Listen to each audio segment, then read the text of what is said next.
Boa tarde, queridos amigos. O tema da nossa reflexão de hoje é o que nos espera após a morte. Vocês sabiam que vocês vão morrer, né? O que é que nos espera após a morte? Essa pergunta, feita para qualquer pessoa que acredita que existe algo além desta vida, não importa o nome que dê para este algo. Existe algo além dessa vida, essa pessoa já é espiritualista. Aquela que acredita que morreu, acabou, a morte é o fim de tudo, é materialista. Kardec disse assim, o espiritismo ele veio para combater o materialismo. Ou seja, viva nesta existência com a perspectiva, com a convicção de que a vida continua. De que você está aqui de passagem. Você não é daqui, você está aqui. O que nos espera além da morte pode ter diferentes respostas conforme a crença de cada um, de cada espiritualista, né? O budista vai ter um entendimento, o protestante outro, o católico outro, o espírita e assim por diante. Mas, de um modo geral, o que se observa é que aquilo que a gente vai encontrar depois da morte do corpo tem tudo a ver com a maneira pela qual nós conduzimos a nossa vida nesta existência. Ou seja, o que nos espera após a morte do corpo é uma consequência da maneira como a gente viveu aqui. Ok? E aí é interessante a gente pensar na existência, na atual existência que a gente tem aqui na Terra, a existência corpórea. Porque o Espiritismo nos ensina assim, que nós somos espíritos criados por Deus. Todos nós somos espíritos criados por Deus. Todos nós fomos criados simples e ignorantes. Todos nós. Deus nos criou com um propósito de chegarmos um dia à condição de espíritos puros, perfeitos. É claro que essa perfeição ela é relativa, não é absoluta, porque só Deus é absolutamente perfeito, não é mesmo? Mas o fato é que, para que nós possamos chegar nessa condição de perfeição, Deus nos dá basicamente duas coisas, o tempo e os meios. O tempo e os meios. Por exemplo, nós estamos num meio físico, temporariamente chamado Terra, um planeta chamado Terra. Nós estamos na Terra, nós não somos da Terra. Nós adoramos as coisas da Terra. Até nos apegamos a elas, mas o fato é que a gente não é daqui. Um dia a gente vai embora. E não adianta a gente dizer assim, eu quero que fulano morra. Eu sei que vocês nunca disseram isso aqui, mas você já deve ter ouvido gente falar isso. Não adianta pedir para que o fulano morra. Ele vai morrer. E quem está pedindo também vai morrer, porque ninguém é daqui. Nós estamos aqui. E grande parte da humanidade vive como se não fosse morrer, como se fosse daqui. Só os outros que morrem. Eu não morro. Eu sou daqui. Então eu vou aproveitar tudo que tem aqui, vou até me apegar às coisas daqui para ser feliz o máximo que eu puder, porque afinal de contas só tem essa vida. Então muitas pessoas da humanidade vivem como se essa vida fosse a única, né?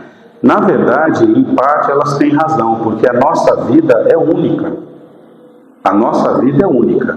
Deus, quando nos criou, nos deu uma única vida. Querem ver? Qual é o contrário de saúde? Dia, bem, morte, nascimento. A palavra morte não tem contrário, não tem antítese. Ou melhor, a palavra vida não tem antítese. Deus, quando nos criou, nos deu uma única vida. A nossa vida é única. Ora, a gente existe do lado de lá, no mundo espiritual. Ora, a gente existe do lado de cá, mundo físico, como esse é a Terra que a gente está agora. Faz sentido para vocês? Aquele espírito, aquela pessoa que comete suicídio, ela não destruiu a vida, porque a vida é indestrutível. O que ela destruiu? O corpo, a existência. Então nós estamos numa existência corpórea. Já estivemos em outras tantas existências corpóreas. Já vivenciamos muitas experiências como espíritos que somos. Estamos atualmente numa determinada encarnação, numa existência corpórea, e aqui não viemos para passear, para tirar férias. Nós viemos para aprender. Mesmo aquela pessoa que sofre muito e que diz assim: eu vim a este mundo, não é possível, eu só vim para sofrer. Engano dela. Ninguém, absolutamente ninguém, vem ao mundo para sofrer. Todos, absolutamente todos, vêm ao mundo para avançar, para progredir. O sofrimento é inerente à imperfeição do espírito. Um espírito imperfeito sofre sofrimento moral. Por que ele sofre? Porque está imperfeito. Como que ele adquiriu essa imperfeição? Porque ele criou um hábito, eu estou dizendo um, mas podem ser muitos hábitos. Um hábito inadequado, ruim, prejudicial para ele. Vou dar um exemplo de um hábito que eu sei que vocês não conhecem esse hábito, não tem ninguém aqui que já passou por isso. Falar mal da vida alheia. Ninguém fala aqui, mas vocês conhecem quem fala, né? Por aí, né? Imagina um espírito que há muitas encarnações ele vem falando mal do outro, do semelhante, da vida alheia. Como assim falar mal? Ele calunia, ele difama, ele inventa, ele diminui, ele aumenta. Isso tudo é falar mal, ou não? Ele mente, tudo isso tem a ver com falar mal. Então, se ele vem a muitas encarnações agindo desta maneira, ele vai adquirir um hábito infeliz, de falar mal da vida do outro. Esse hábito que ele adquiriu o torna imperfeito. Deu para entender? Como é que surge a imperfeição? Porque Deus criou a gente imperfeito? Não. Como é que nós somos criados mesmo? Simples e ignorante. Nós fomos criados todos, porque para Deus não há privilégios. Todos são criados da mesma forma, porque senão Deus seria injusto. Todos são criados simples e ignorantes, ou seja, todos nós partimos do mesmo ponto, tivemos o mesmo ponto de partida, simples e ignorante. Na caminhada, eu não sei vocês, mas eu me tornei imperfeito. Eu ainda desejo me vingar, eu ainda sinto raiva, eu ainda tenho ciúme, inveja, orgulho. Então eu já me conscientizei que eu sou imperfeito ainda. Eu preciso mudar isso. Mas eu sei que eu não fui criado assim. Nós não somos criados imperfeitos, nós nos tornamos imperfeitos. E essa imperfeição precisa ser trabalhada, ela precisa deixar de existir. Nós precisamos mudar os nossos hábitos. Aquele hábito ruim, infeliz, que gera o mal para mim e para o outro, eu preciso transformar esse hábito num hábito bom, que beneficie o outro e a mim mesmo, que gere o bem, que gere felicidade. Só assim eu vou conseguir sair da condição de espírito imperfeito e me tornar um espírito bom, conforme a escala espírita que Kardec apresentou no Livro dos Espíritos. 3 ordens: imperfeito, bom e puro. Eu estou aqui, no último degrau, imperfeito. Preciso trabalhar para dar um salto, para passar para espírito bom, para depois chegar em espírito puro. É uma boa caminhada, né? Nós estamos num mundo de provas, expiações. O que significa isso, Aloysio? Significa que a dor é comum no mundo de provas, a dor física é comum no mundo de provas e expiações. Gente, a gente já nasce chorando. Né? Tô brincando, né? Claro. Mas a gente está num mundo onde o mal ainda predomina sobre o bem. Às vezes a gente quer fazer o bem, mas a gente acaba fazendo o mal. Tem uma frase de Paulo de Tarso que ele diz assim: o mal que eu não quero, esse eu faço. Eu não quero, eu faço.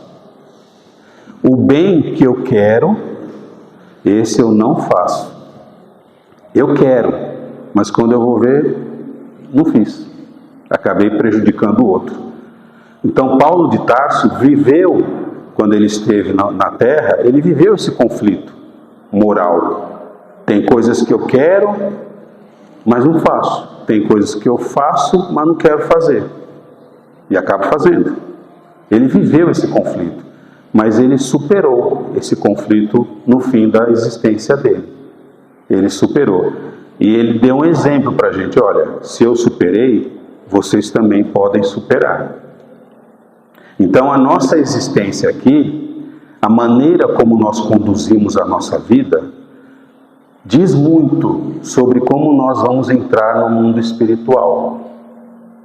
Um indivíduo que se apegou às coisas da terra, apegado às paixões humanas, ou seja, que ele viveu a existência dele para satisfazer apenas as necessidades materiais. Sexo, qualquer vício, cigarro, bebida, qualquer vício. Compra, apego ao sentimento, por exemplo, eu sou assim mesmo. Quem quiser gostar de mim, que goste. Já ouviram isso por aí? Isso é apego. É apego ao próprio sentimento. A pessoa está dizendo assim: mundo, mude você, porque eu não vou mudar. E nós podemos mudar. Nós somos seres educáveis. Basta a gente querer, né? Que as coisas vão acontecendo. Então, uma existência apegada às coisas da terra faz com que a gente tenha dificuldade na hora de passar para o lado de lá, porque um dia a gente vai embora, a gente vai morrer. O corpo vai ficar, vai perder a vitalidade. O corpo físico vai perder a vitalidade. Aí o espírito não vai mais conseguir agir sobre um corpo que não tem vitalidade. O espírito se separou do corpo. E agora ele vai ingressar no mundo espiritual, que é de onde a gente veio. Porque, lembra que eu falei? Nós não somos daqui. Nós estamos aqui. Ora, se a gente está, uma hora a gente vai voltar para o lugar de onde a gente veio. E como é que vai ser o nosso retorno? Vai ser feliz ou infeliz? Quem viveu apegado às coisas da terra vai ter muita dificuldade de viver uma nova situação no mundo espiritual, porque não se preparou para isso. O pensamento daquele espírito está todo voltado para as coisas da terra. Ele ainda acha que precisa comer, beber, dormir, fazer sexo. Ele ainda acha isso. Ele nem se acha morto. Ele tem a sensação de que ele continua fazendo parte do mundo dos vivos. Por quê? Por causa da densidade perispiritual dele, de tanto apego às coisas da terra. Todo mundo sabe o que é perispírito aqui? Todo mundo sabe? Maravilha. O perispírito é o envoltório fluídico do espírito. Não é do corpo, é do espírito. Onde o espírito for, na sua jornada planetária, para onde ele for, ele sempre estará com o seu perispírito, disse Allan Kardec. O perispírito nunca se separa do espírito. Está sempre envolvendo o espírito. Deu para entender? Quando um médium vidente vê um espírito, o que ele está vendo mesmo? o perispírito. Porque o perispírito, disseram os espíritos, ainda é matéria, mas é uma matéria mais sutil, etérea. Aliás, eles não deram a natureza do perispírito, eles apresentaram, e Kardec também, as propriedades do perispírito. Nós não conhecemos qual é a natureza dessa matéria, nós não sabemos. O que eles disseram para nós, usando o nosso vocabulário da Terra, que é pobre, para eles poderem expressar, dar uma ideia mais clara do que é, eles disseram assim, olha, melhor vocês se contentarem com o fato de que ele é sutil e de que ele é etéreo. E que ele sempre acompanha o espírito. Então veja, a pessoa morreu, o corpo físico perdeu a vitalidade. O espírito não consegue mais, braço levanta, cérebro pensa, não adianta, não tem mais vitalidade, acabou. Mas o perispírito ainda pode estar preso ao corpo, devido à forma como a pessoa conduziu a vida dela, muito apegada às coisas da terra. A separação da alma em relação ao corpo aconteceu, mas existe ainda a ligação fluídica do perispírito em relação ao corpo. E ela está proporcionalmente relacionada com a condição moral daquele espírito. Quem viveu uma vida apegada vai ter dificuldade para se desprender.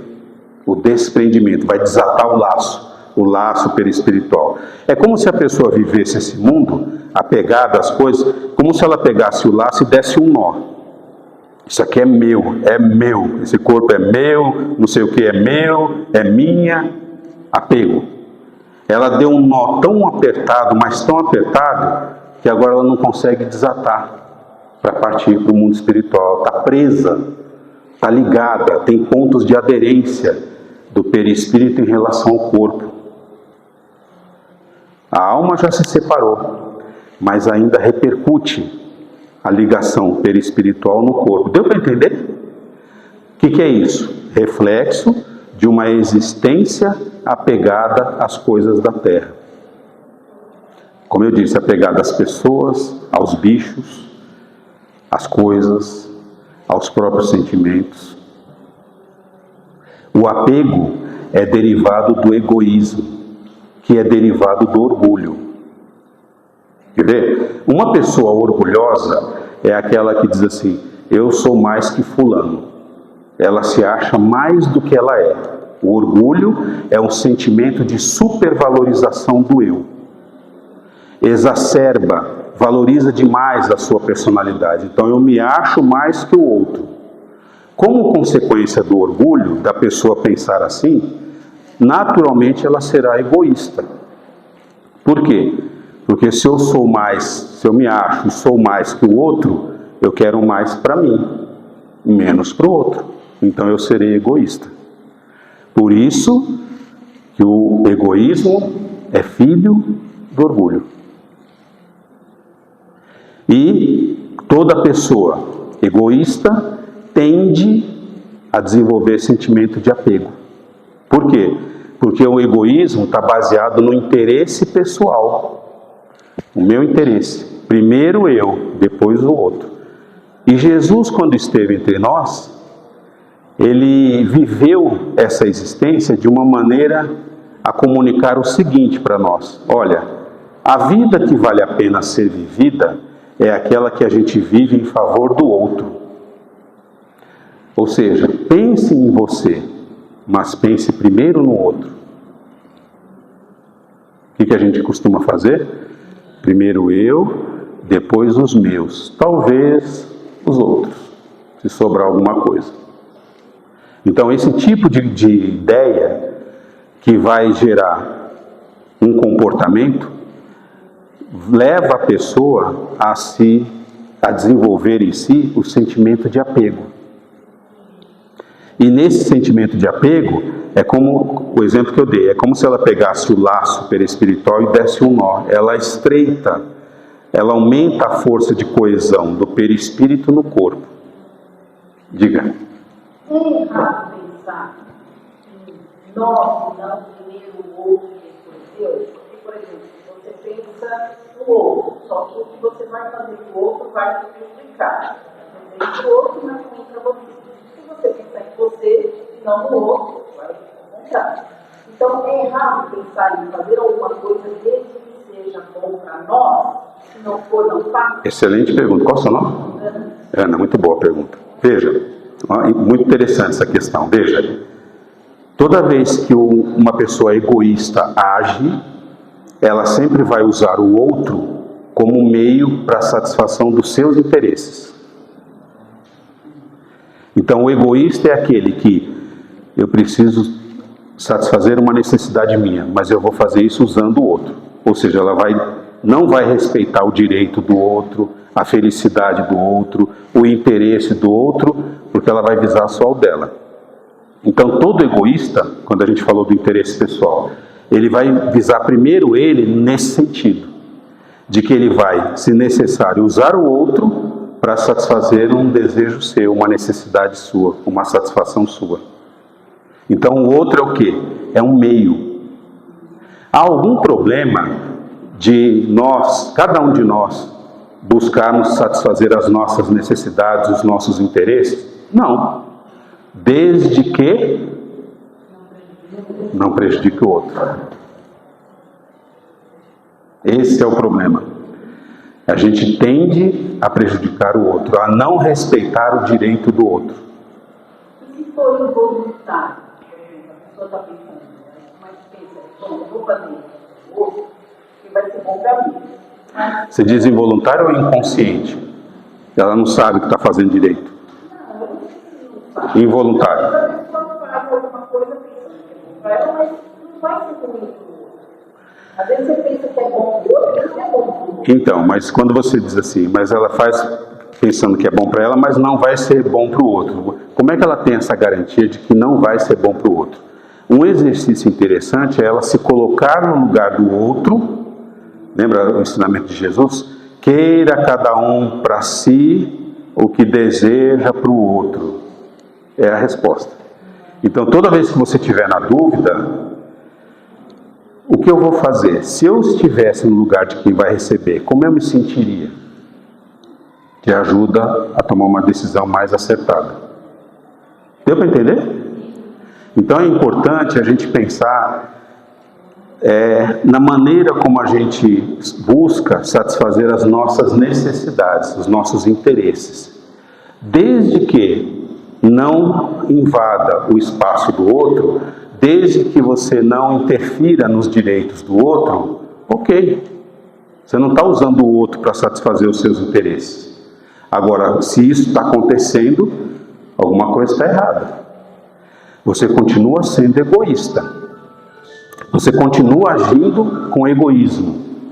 Enquanto você for egoísta, você continuará tendo apego às coisas, às pessoas, aos próprios sentimentos e vai por aí. Deu para entender? Então é importante a gente viver uma existência aqui que a gente procure fazer uso de tudo que existe neste mundo, que for possível chegar às nossas mãos, que a gente tenha acesso. Porque tudo, absolutamente tudo neste mundo que a gente puder ter acesso, todo recurso, é meio, não é fim.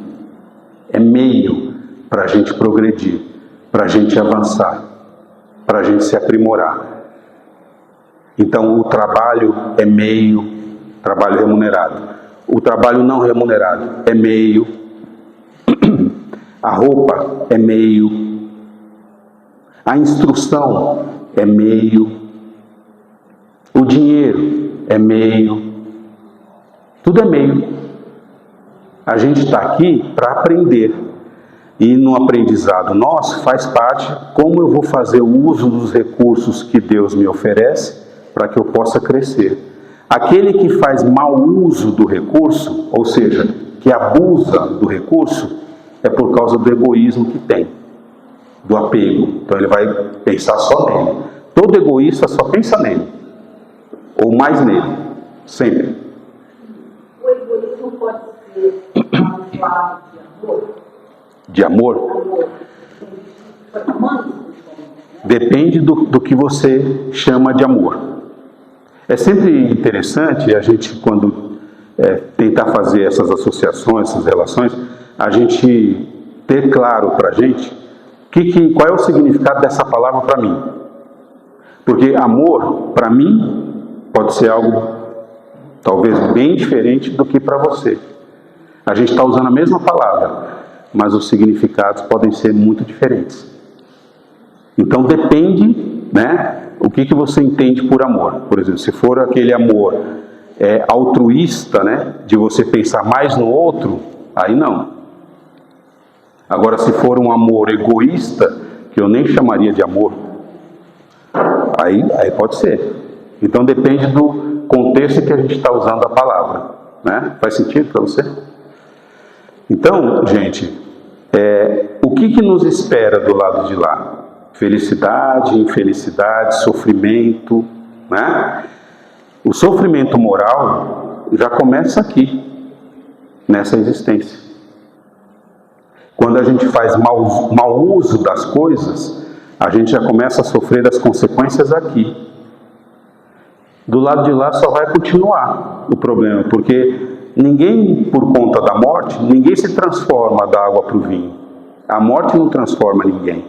Você continua sendo quem você é, com os mesmos defeitos, as mesmas qualidades, do jeito que é. Se você se esforçar para melhorar, parabéns para você. Se você quiser continuar do jeito que está, problema seu. A morte não vai transformar ninguém. Então é importante a gente já começar, nessa existência, a conduzir a nossa vida de tal maneira que a gente já vai desatando o laço. Né?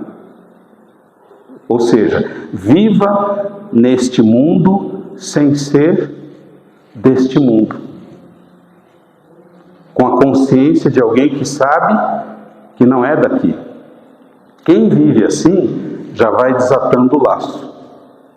A hora que chega do lado de lá, tranquilo e sereno, lúcido. Tem vários casos assim relatados na literatura espírita. Eu vou citar alguns que eu me lembro aqui. Bezerra de Menezes desencarnou dia 11 de abril.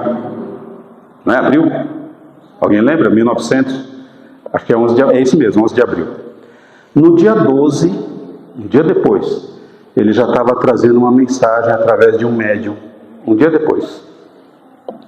Totalmente lúcido. Tinha claro para ele onde é que ele estava, o que é que tinha acontecido. E ele estava feliz. Feliz. Por quê? Porque viveu de maneira desprendida. Não se apegou. Então, na própria existência dele, ele já foi desatando o laço. Chegou do lado de lá, tranquilo e sereno. Querem outro exemplo? Caibar Schutel. Quem aqui conhece Caibar Schutel? Caibar Schutel viveu em Matão. Foi no começo do século passado, 1900 e pouco. E ele se tornou espírita e teve que enfrentar as críticas, os ataques da Igreja Católica, do catolicismo, dos padres na região dele. E ele era destemido, era uma pessoa assim que enfrentava, que discutia, enfim, foi um grande colaborador para divulgar o espiritismo no interior de São Paulo. Ele desencarnou, se não me engano, num domingo de manhã, às 9 horas da noite, no mesmo domingo, às 9 horas da noite ele já estava dando comunicação. O pessoal estava velando o corpo dele, aí uma menina começou a sentir dor de dente, e tinha lá dentre os presentes o Urbano Xavier, que era dentista e amigo, muito amigo médio de confiança e amigo de Caibar. Aí o dentista falou, deixa eu levar ela ali na farmácia, porque o Caibar tinha uma farmácia. Deixa eu levar na farmácia e dar um remédio para ela. A hora que foi mais uma pessoa com ele incorporou o Caibar. Aí o Caibar virou para outra pessoa, fulano, do jeito que ele tinha de falar. Aí a pessoa se assustou. Não é Urbano não, né? Claro que não. E trata logo de chamar não sei quem, que eu tenho um recado para dar para vocês.